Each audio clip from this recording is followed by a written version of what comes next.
A new space-age airport meant to propel Mexico into the 21st century. Its cost, $13 billion. Its construction well underway. But on Monday, President-elect Andres Manuel Lopez Obrador brought it to a juddering halt. The project was riddled with corruption and cronyism, he said. Instead, other airports will have their capacities increased. Two runways will be built in the Santa Lucia military airport. The current airport in Mexico City will be improved, and the Toluca airport will be reactivated.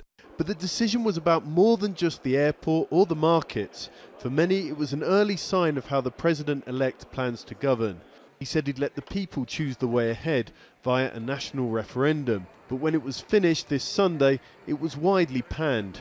Just 1% of the electorate turned out. The questions were flawed, skewed in favor of the option that the new government wants. It was shown that voters could vote more than once in the different polling stations. I mean, hardly you can see this as a successful exercise of participative democracy. Lopez Obrador plans to change the constitution for more referendums on key issues.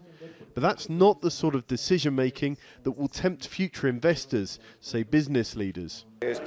We hope that the incoming government make the rules of the game clearer, so that long-term projects don't suffer from the repercussions and mistrust of the Mexican government.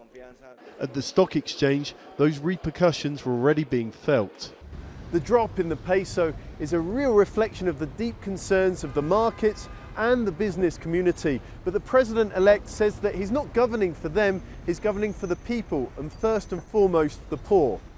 He says the airport project's cancellation will save the country $5 billion a year, and his alternative plan will be finished in 3 years.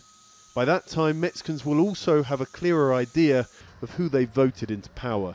John Holman, Al Jazeera, Mexico City.